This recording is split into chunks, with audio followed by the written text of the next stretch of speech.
Donc moi je suis Gaïté Fofana, je suis cinéaste d'origine guinéenne et donc je travaille en Guinée et j'ai rencontré Moussa Kemoko Diakité quand il était directeur du cinéma en Guinée en 92 quand j'ai tourné mon premier film documentaire. Et donc il est resté jusqu'en 1999 directeur du cinéma. Il a organisé la restructuration du cinéma guinéen. Et en fait, moi, comme David Ashkar, Mama Keta, enfin on est plusieurs réalisateurs de notre génération qui ont commencé sous son aire de la direction du cinéma en Guinée, quoi. Donc c'est un cinéaste qui avait étudié en France, en Allemagne, et il a tourné beaucoup de films durant les années 60-70 en Guinée. En tant que réalisateur aussi, en tant qu'acteur, il a interprété le rôle principal d'un film de Louis Aquin, Sergent Bakary-Oulène. Ensuite, il a créé l'Office guinéen de publicité. Et ensuite, à partir de 92, donc il était directeur du cinéma en Guinée. En 83, il a fait aussi Naïtou, un long métrage de fiction, première comédie musicale d'Afrique de l'Ouest. Donc je sais pas ce que je peux...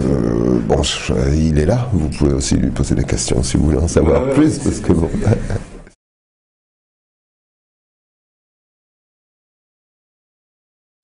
Bah, la limite, je crois que c'est toujours la même pour tout le monde, c'est trouver des financements. Sinon, il n'y a pas vraiment... Enfin, la dépendance, ça donne la liberté. En même temps, ça donne cette liberté, ça donne aussi des difficultés pour trouver des financements.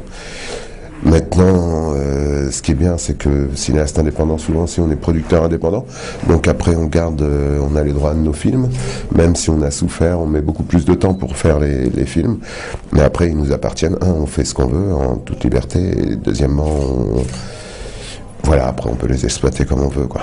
Oui.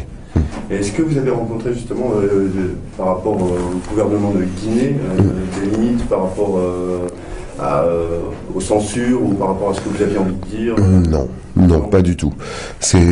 En Guinée, je pense que les gouvernants, ils sont vraiment en décalage par rapport à la population, et c'est pas un film qui va les déranger. Enfin, la censure, il n'y en a pas.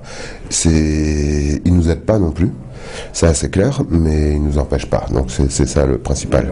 Mais je crois qu'il y a vraiment un décalage entre leur réalité et le reste de la population. Et qu'on peut faire un film, on peut dire n'importe quoi, ça les touche pas du tout.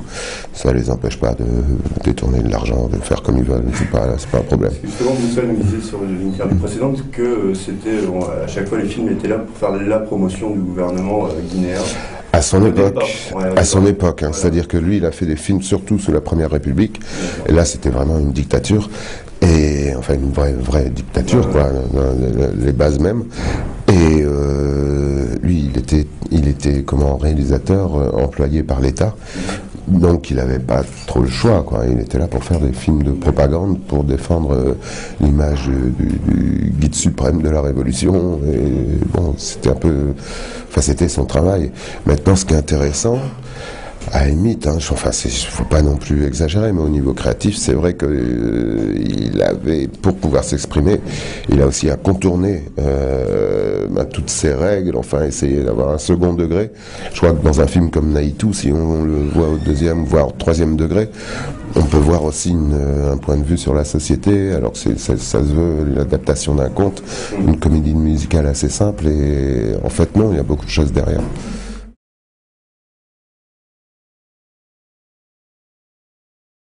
Non, comme je vous disais, ça peut être un risque aussi, mais c'est la liberté de pouvoir un peu faire... de faire un film toujours en pensant au public, parce que quand on fait un film, on a toujours un peu pitié du spectateur qui va regarder le film, mais en même temps, c'est quand même en toute liberté. Et ce qu'on voit surtout, par exemple, dans un festival comme Cinémonde, on voit vraiment des films originaux, des films d'auteur, je crois que maintenant, à une époque, on parlait de cinéma d'auteur, maintenant c'est plus cinéma indépendant, effectivement, mais c'est un peu la même chose. Merci bien. Merci à vous.